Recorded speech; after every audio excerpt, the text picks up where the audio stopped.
네, 안녕하세요. 인사드리겠습니다. 방금 소개받은 문아영이라고 하고요.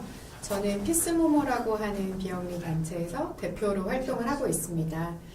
오늘 이슈 미더에 초대해 주셔서 감사하고, 오늘 주제는 제목에서 보실 수 있는 것처럼 인공지능 무기화와 인간의 자리라고 하는 주제로 이야기를 좀 나누어 보려고 합니다. 제가 오늘 여기 오기 전에 앞서서 이슈 미더들 어떻게 진행하시는지를 좀 공부를 하고 왔거든요.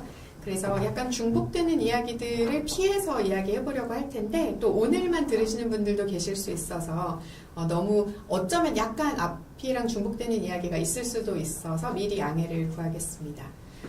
먼저 제가 이 피스모모라는 단체에서 주로 이제 평화교육단체, 평화단체 이렇게 알려져 있는 곳인데, 이 주제를 공유 드리게 된 배경에는 현재 이 자율무기 체계 관련해서 국제 협약을 만들고 있는 그 논의 자리를 저희가 모니터링하고 관련 보고서를 내고 있어요. 그래서 그런 선상에서 오늘 이 자리가 마련되게 되었다고 말씀드릴 수 있겠습니다. 이 사진 지금 보시면 아마 어디구나라고 짐작을 하실 것 같아요. 이 사진은 지난 2026년 2월 28일에 이스라엘과 미국이 이란을 침공했을 때 이란 남부의 미나부주에 있었던 샤자레 테이엡의 초등학교의 모습입니다. 오른쪽에 보이는 그림은 그 학교 건물 담장과 문으로 알고 있고요. 왼쪽에 보이는 건물이 폭격으로 인해서 무너진 학교의 잔해와 그 모습들입니다.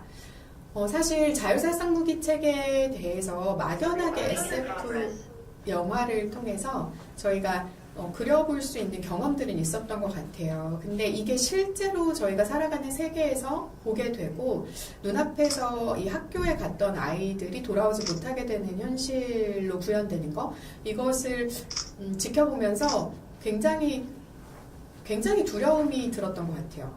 제가 이 관련한 뉴스들을 좀 들여다보면서 생존자들과 또 유가족들의 인터뷰들을 좀 보게 되었는데요. 그런 이야기들을 하시더라고요. 이 사진은 이 사고로 조카를 잃은 한 이모의 모습이거든요. 여기는 학교 운동장이고요.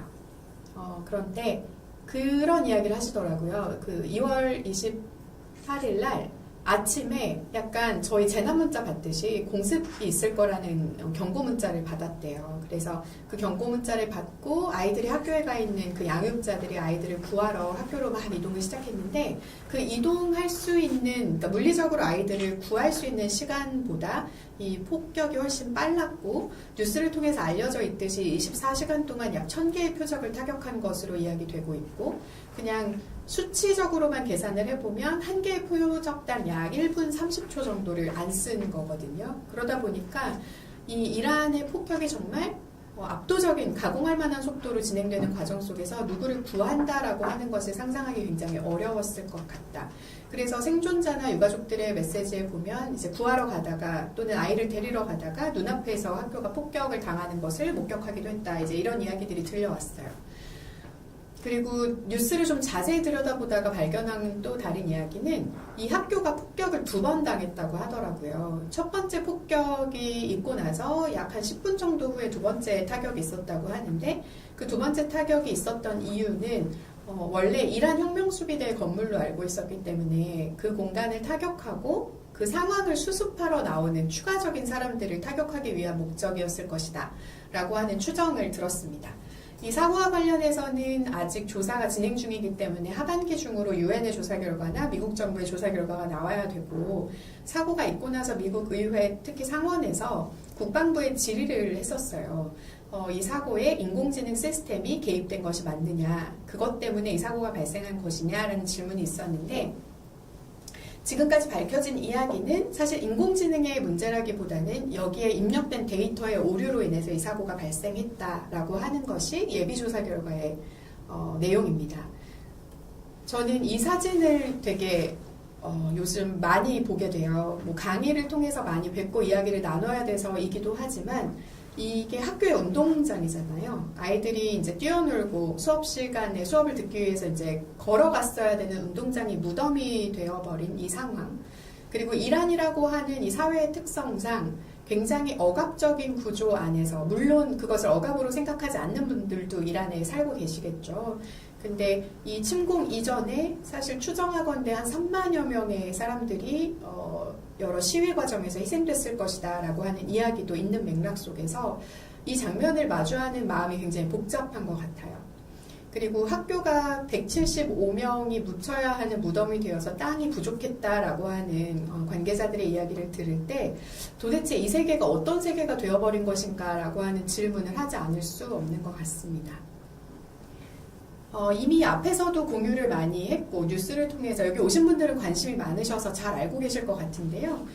이 이란 침공에 사용된 말하자면 뭐라고 말해야 될까요? 앞서서 OS라는 표현들을 사용하신 분들도 있으실 거고 팔란티어의 온톨로지 개념을 이미 공유하기도 하셨는데 이 전쟁이라는 것이 수행될 수 있는데 그것을 최대한 효율적이고 효과적으로 운영할 수 있도록 만들어 놓은 하나의 시스템, 전쟁의 운영체제와 같은 그 시스템을 메이븐 스마트 시스템이라고 이름을 지었습니다. 이게 프로젝트 메이븐으로 시작되어서 구글이 원래 개발을 하다가 구글이 Don't be evil이라고 하는 슬로건을 가지고 직원 개발자들이 목소리를 많이 냈었잖아요. 우리가 개발한 기술이 전쟁에 사용되는 것에 반대한다. 그래서 그때 구글이 계약 연장을 하지 않으면서 그 자리에 팔란티어가 들어갔고 그 팔란티어가 한 10년 정도의 시간 동안 굉장히 압도적으로 빠른 속도로 학습 데이터를 군사 작전을 통해서 훈련을 통해서 쌓아서 이 시스템을 개발을 했고 지금 보여드리는 이 화면은 팔란티어가 진행하는 AIP 컨퍼런스라고 있는데요. AI 플랫폼과 관련된 모든 것들을 공유하는 팔란티어의 프로그램입니다. 그 컨퍼런스에서 시연되었던 화면을 캡처했어요.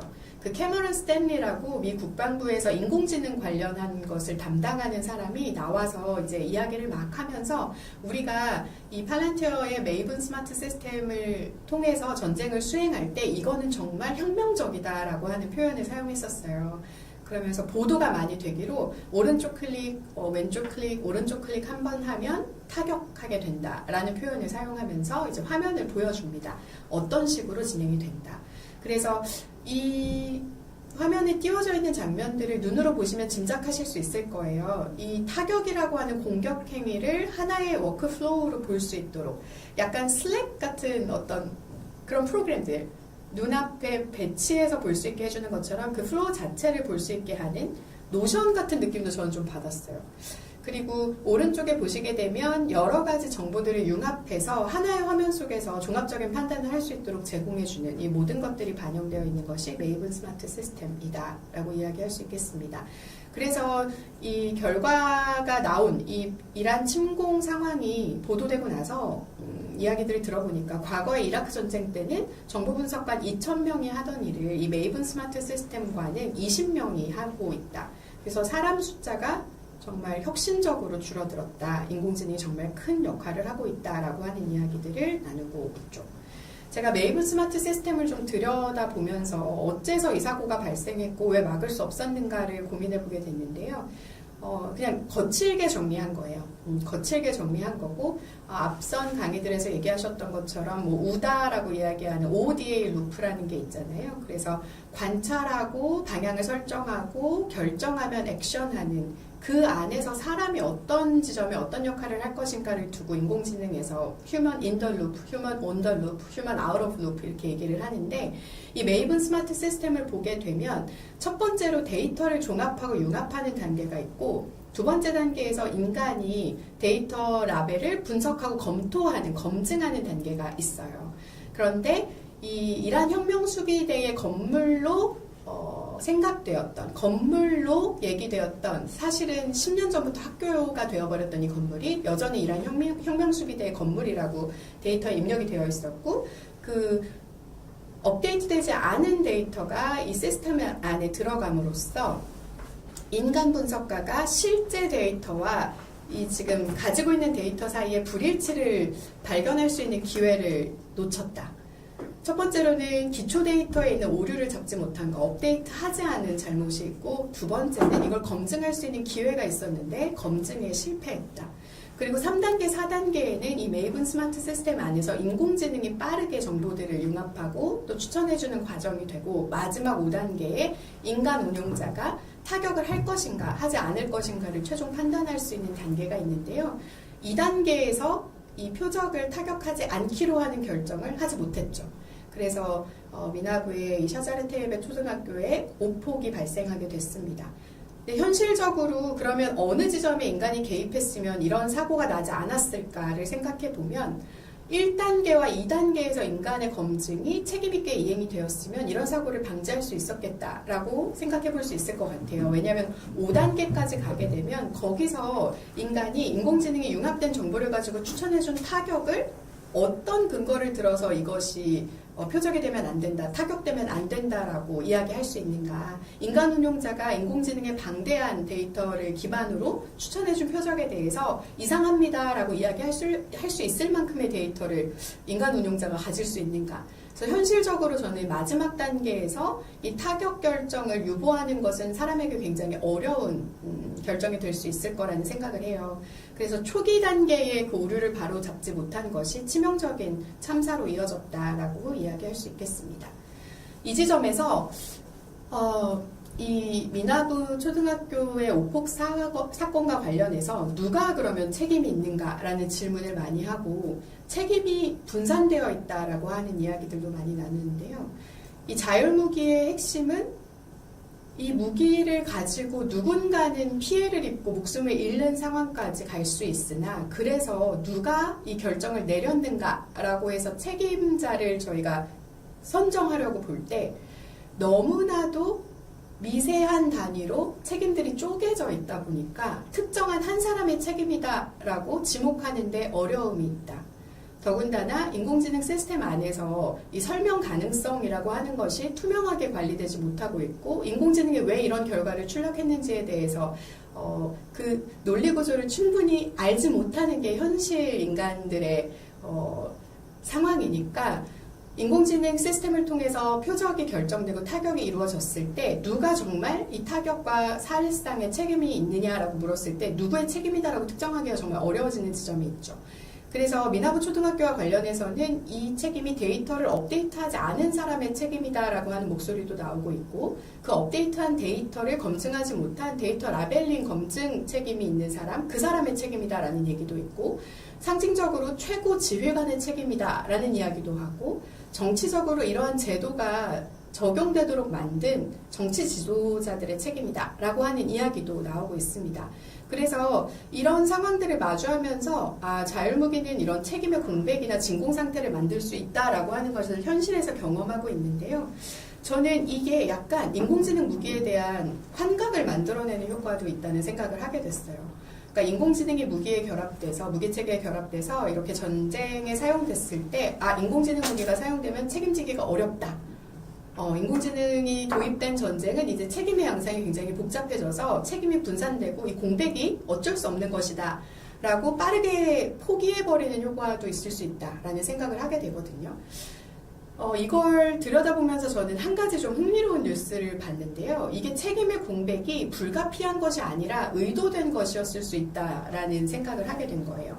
제가 이 책임의 공백이 의도되고 기획되고 디자인된 것이다 라고 이야기하는 그 근거를 좀 공유를 드려볼게요. 뉴스 자료들을 이렇게 찬찬히 들여다보다 보니까 조금 사실 몰랐거든요. 피트 헤그세스 미국 국방장관이 민간인 보호를 담당하는 펜타곤의 감독 조직들을 거의 해산시키다시피 하는 결정을 했다는 보도가 있더라고요.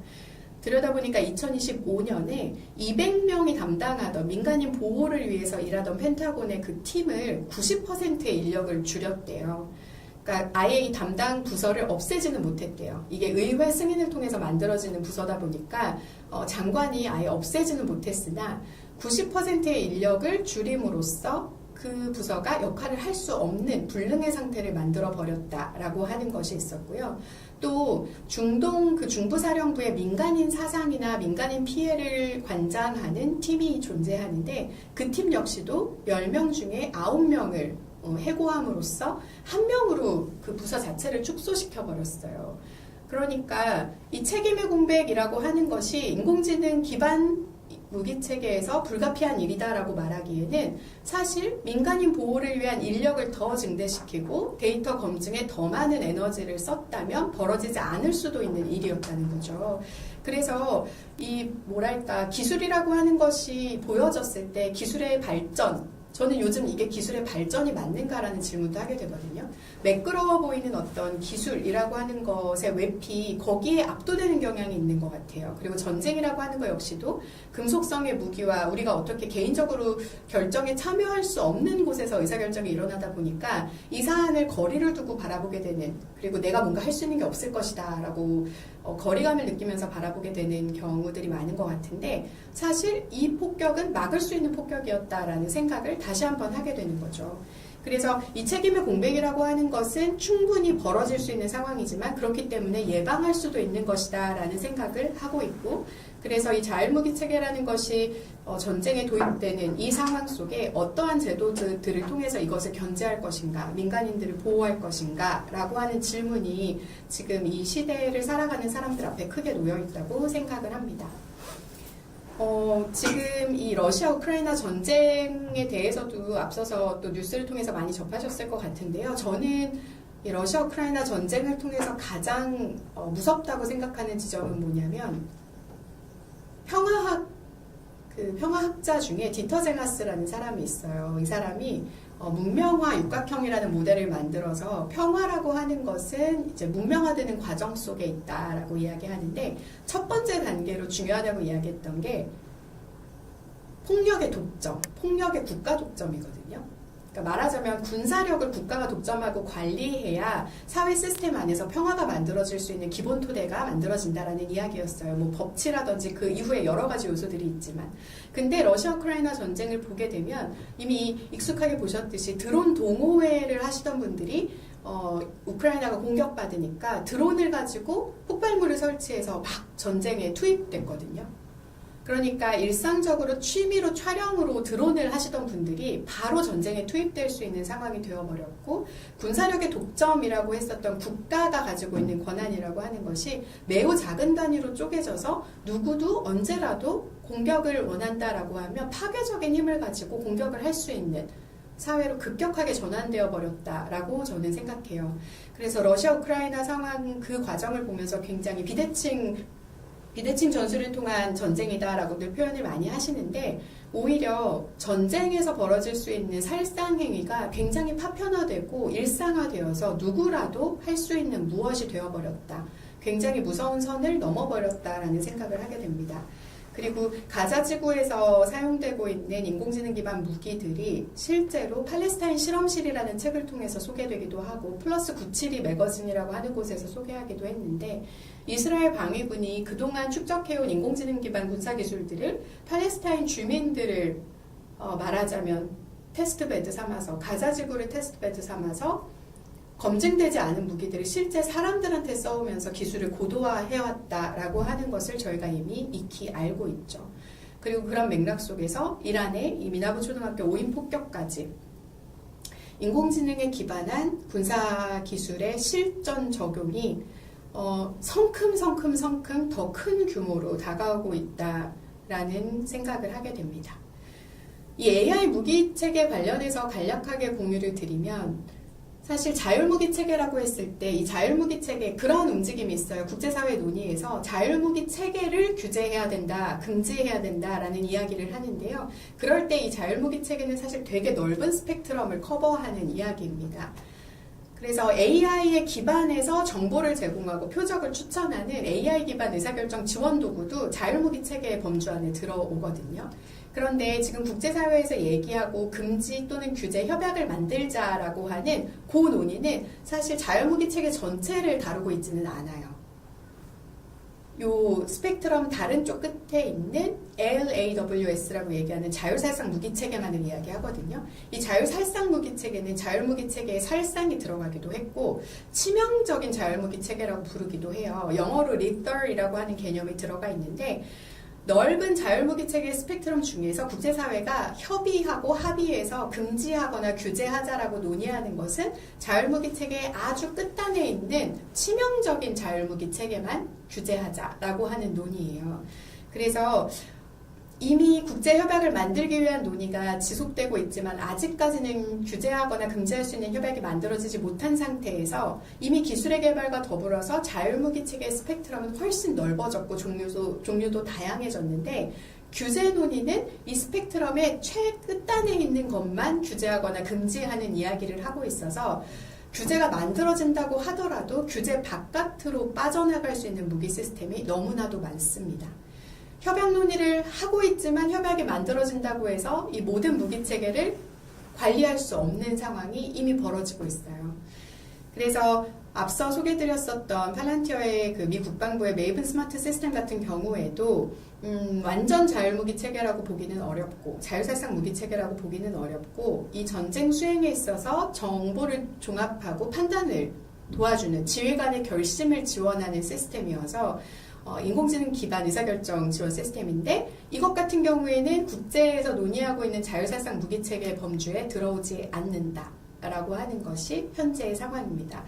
그래서 시민사회단체나 또 연구자들 그리고 이 강한 규제에 목소리 내고 있는 국가들에서는 사실 자율살상 무기체계만을 위한 협약을 만들 것이 아니라 자율무기체계 전반에 대한 협약을 만들어야 한다라는 이야기를 해오고 있어요. 저희 피스모모에서 최근에 번역을 했던 자료인데요. UN 인권이사회 자문위원회 보고서예요. 이게 AI 기술의 군사 전용이 인권에 어떤 영향을 주는가를 다루고 있는데요. 첫 번째로는 모든 생명을 그냥 데이터 포인트로 전락시키는, 그래서 인간을 비인간화하는 효과가 있고, 앞서 이야기했던 것처럼 인간 감독의 구조적인 약화가 있다. 구조적으로 약화되어 있으니까 책임 기속이 불명확해진다라고 하는 문제가 있고요.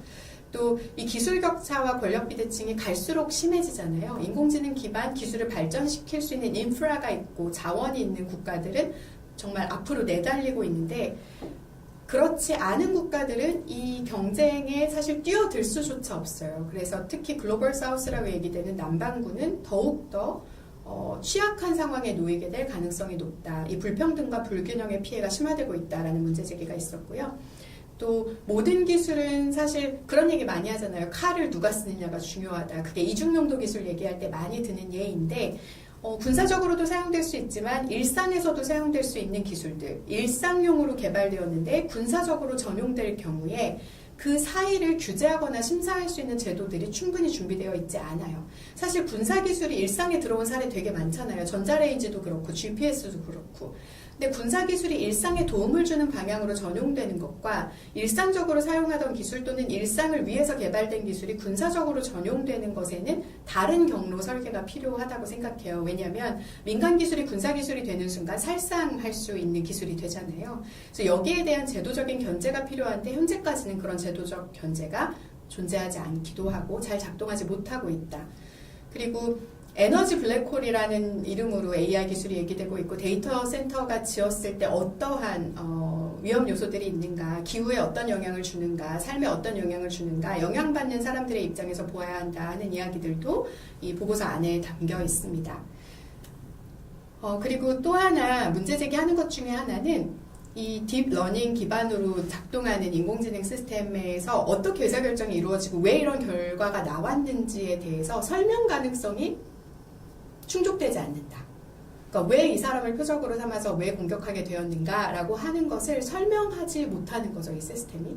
근데 이 모든 것이 인간들이 접속할 수 없는, 알아차릴 수 없는 블랙박스화 된 과정 속에서 진행되다 보니까 국제인도법, 전쟁법 안에서 민간인을 보호하기 위해서 합의한 국제인도법이라고 하는 것이 요구하는 판단들이 있거든요. 전투원과 비전투원을 구별해야 되고 전투 능력을 상실한 사람을 식별해서 그 사람은 공격하지 않아야 하고 만약에 전투원인데 항복 의사를 밝혔을 때는 그 사람을 공격하지 않아야 한다라는 약속이 있어요.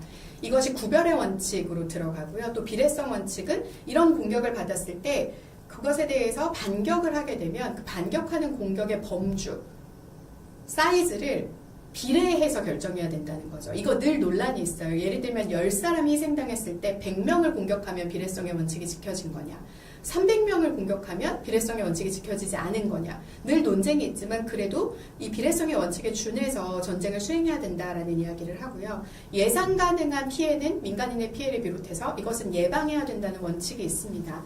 근데 지금 현재 인공지능에게 인간 살상이나 전쟁 수행의 권한들을 많이 넘겨주게 됐을 때 국제인도법이 요구하는 판단을 인공지능이 수행할 수 있을 거다라는 보장이 없고 여기에 대해서 개발자들, 기술자들, 연구자들 대부분 낙관적이지 않습니다.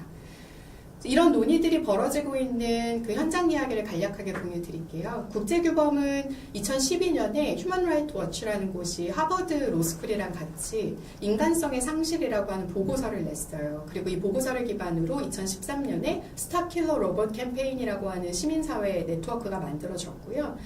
2014년부터 유엔 산하의 특정 재래식 무기 금지 협약이라고 하는 그 공간에서 비공식 전문가 회의가 시작됐습니다. 특정 재래식 무기 금지 협약 같은 경우에는 말 그대로 특정한 무기들을 금지하는 협약을 논의하는 곳이에요. 그러니까 자율살상 무기라고 하는 특정한 무기를 여기 틀에서 논의하는 게 좋겠다라고 해서 위임을 받게 됐고 2016년부터 정부 전문가 회의, GGE라고 부르거든요. 이 정부 전문가 회의가 만들어져서 여기서 논의가 시작이 됐어요.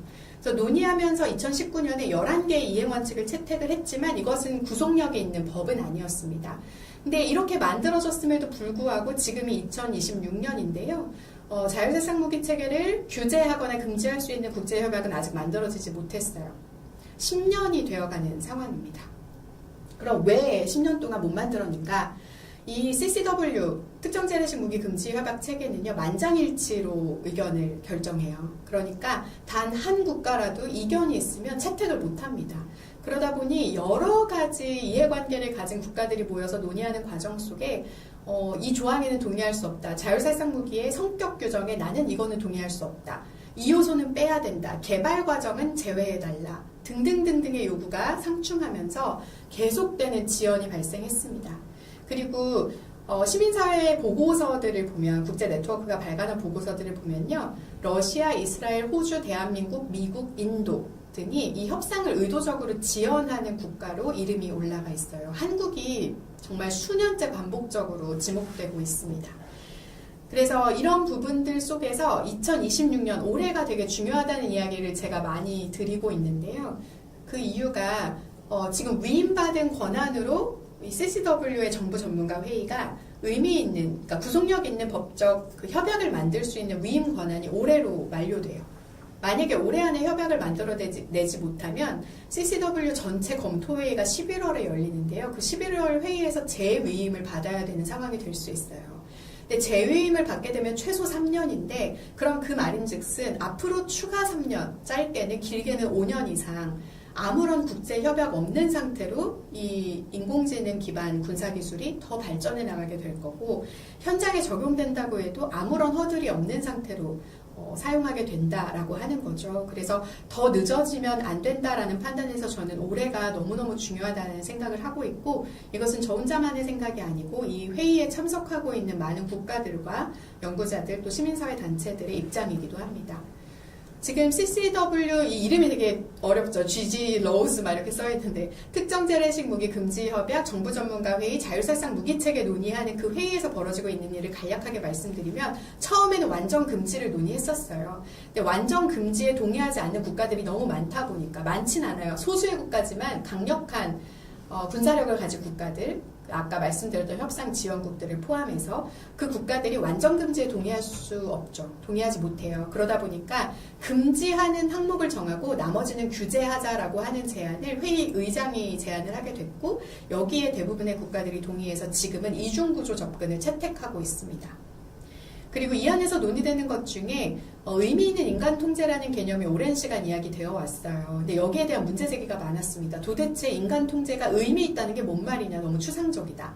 그리고 인도주의법, 국제인도법에 의미 있는 인간 통제라는 개념은 없다. 무슨 법적 근거로 이것을 포함시킬 것이냐라고 하는 논쟁이 있었어요. 그러다 보니까 회의를 주재하는 의장이 또 어떤 제안을 하냐면요. 인간 통제는 필요한데 그럼 의미 있는이라는 말을 사용하지 말고 맥락에 적합한 인간의 통제와 판단이라는 말을 사용해보자라고 이야기를 했어요. 일부 국가는 이걸 수용했지만 또 일부 국가는 여기에도 반대했습니다. 그래서 어떤 분위기인지 아시겠죠? 국제회의 안에서 언어 하나, 단어 하나, 수식어 하나를 가지고 계속해서 협상이 이루어져요. 그러다 보니까 난항에 난항을 계속하게 되고 의미 있는 협약을 만들 수 있는 것인가 라고 하는 질문을 계속 마주하게 되는 상황이죠. 안토니오 구테레스 유엔 사무총장이 보고서를 통해서 이런 이야기를 2024년에 했어요. 기계에 의한 자율적 인간 표적 선정은 넘어서는 안 되는 선이다. 이건 정말로 우리가 넘어서는 안 되는 도덕적 선이다. 라는 이야기를 하면서 2026년까지는 반드시 협약을 만들어 주십시오라고 이야기를 했거든요. 이분이 그렇게 이야기했던 배경에는 이분의 임기가 올해 끝납니다. 그러니까 본인이 임기를 마치기 전에 의미 있는 이 협약을 만들어내고 가고 싶은 책임감이 있으셨던 것 같아요. 그래서 같은 맥락에서 지금 현재 유엔 사무총장 후보 5명이 계속 이 국제사회 안에서 본인들이 사무총장이 되면 어떤 역할을 하겠습니다 하는 이야기들을 하고 있어요. 최근 제주 포럼에서도 정견 발표 같은 걸 하셨거든요.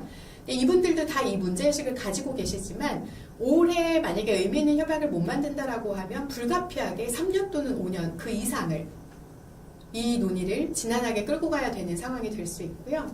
이 특정 재래식 무기 금지 협약의 틀 안에서 협약을 만들게 되면 만장일치니까 그 구속력에 있어서 정당성이 크잖아요. 모든 국가가 동의한 거니까. 근데 만약에 여기서 그 협약을 만들지 못할 경우를 대비하여서 지금 유엔 총회의 제1위원회가 군축위원회거든요. 그 위원회를 통해서도 논의가 진행되고 있고 한국 정부가 제안해서 네덜란드 정부와 같이 진행하고 있는 리에임이라고 하는 플랫폼도 있어요. 책임 있는 인공지능의 군사적 이용이라고 하는 그 논의 체계도 있습니다. 근데 그 두 가지가 만들어지면서 사실 리에임은 특정 재래식 무기 금지 협약을 약화시킨다라고 하는 비판을 받았고요.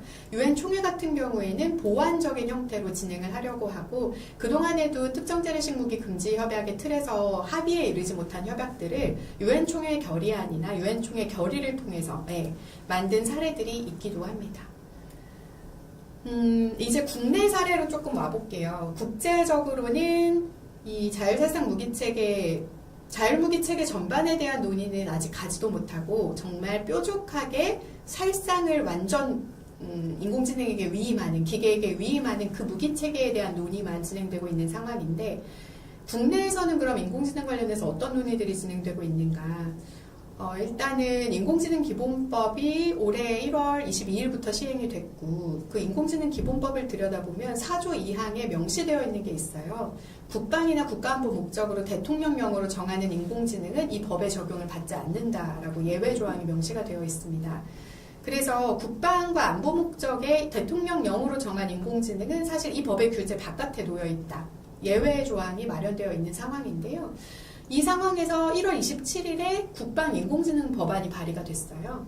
그 발의된 법안을 제가 꼼꼼히 들여다보고 분석 보고서를 내기도 하고 발의하신 의원들에게 질의서를 보내서 응답을 받기도 했는데 이걸 곰곰이 들여다보면요. 제 3조 3항에 이것이 불가피한 어떤 불필요한 상해나 여러 상황들을 만들지 않게 하기 위해서 인간 통제가 작동해야 된다라고 하는 것이 한 줄 들어가 있어요. 근데 그것이 들어가 있는데 그럼 어떻게? 라고 했을 때 구체적으로 어떻게 인간 통제가 적용될 것인지에 대한 이야기가 없고요. 이 법안에는 자율무기 체계에 대한 언급이 없습니다. 그리고 저는 굉장히 우려스럽게 생각했던 것이 아까 이중용도 기술의 군사 전용이라고 하는 거 말씀드렸잖아요. 일상적으로 쓰던 기술이 무기로 사용될 수 있게 전용이 된다라고 하면 그 사이에 검증해야 되는 절차들이 되게 필요한데 이 국방 인공지능 법안에 보면 민간에서 이거 군사 전용하면 되게 좋을 기술인데? 라고 하는 게 눈에 띄면 국방부 장관은 서둘러서 그 민간 기술을 군사 기술로 전용해야 된다. 촉진해야 된다. 라고 하는 권장 조항이 들어가 있습니다. 하지만 어떻게 예방하고 인간 통제를 위한 절차들을 만들 것인가에 대한 얘기는 없어요. 그리고 책임에 대한 규정도 거의 없어요. 이 인공지능, 국방 용도의 인공지능을 이용했을 때 어떤 사고가 발생했을 때 그럼 어떻게 책임지고 처벌할 것인가 라고 하는 부분을 보면 30조의 처벌 조항이 하나 있는데 비밀 누설에 관한 처벌만 언급이 되어 있는 상황입니다. 그리고 이 민간 기술의 군사 전용은 그 특례를 줘서요. 어떻게든 패스트 트랙으로 빨리빨리 진입할 수 있도록 해줘야 한다라고 하는 것이 이 법안의 핵심 내용이에요.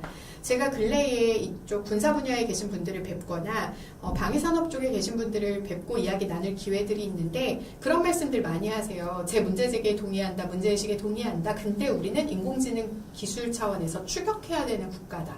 그러니까 빨리 따라잡아야 되기 때문에 이런 특례는 불가피하다라는 말씀을 많이 하시거든요.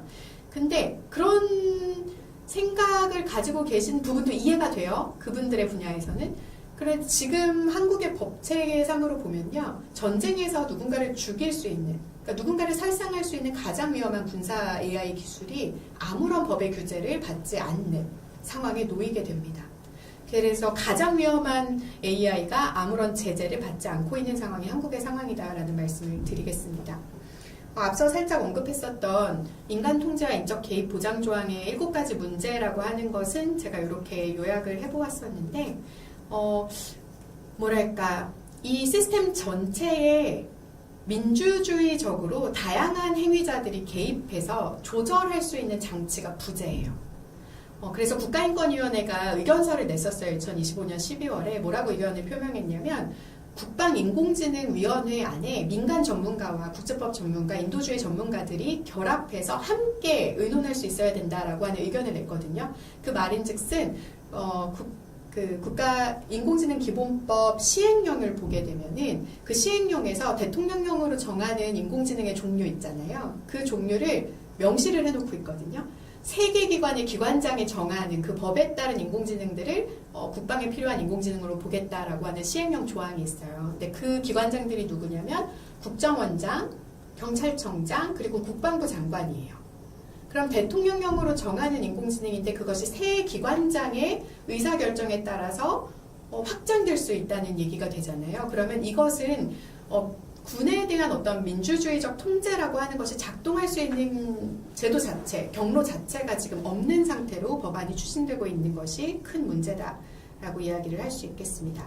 그 7번의 킬 스위치 같은 경우에는 다들 아실 거예요. 러닝머신 뛰시다 보면은 거기에 왜 집게로 몸에다가 이렇게 꽂고 뛰게 하잖아요. 넘어질 경우에 긴급 제동이 걸리는 장치. 그런 거랑 똑같은 거죠. 이 시스템이 문제가 있고 뭔가 오류가 있는데 그랬을 때 버튼 한번 누르면 모든 프로세스가 중단될 수 있는 킬 스위치가 반드시 있어야 한다라고 이야기하지만 여기에 대한 논의도 현재 법안엔 없습니다. 네, 여기 오타가 있었네요. 국방인공지능 법안입니다. 기본법 아니고요. 네, 한국 사회 같은 경우에는 인공지능 무기와 더불어서 그 전에도 이미 재래식 무기 차원에서도 굉장히 유명하잖아요.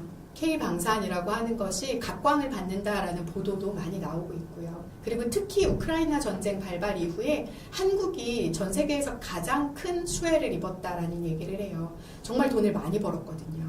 그런데 이 무기 수출과 관련해서 무기 수출해서 수출된 무기가 초래하는 인권 침해나 인도주의적 피해에 대해서 한국 사회가 사실 충분히 검토하지 못하고 있고 거기에 대한 책임을 논의하지도 못하고 있는 상황입니다.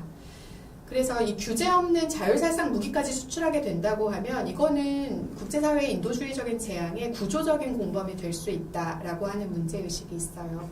여러 사례로 2024년 5월에 유엔 총회에서 대이스라엘 무기 판매 중단 결의가 있었거든요. 한국이 참여했어요.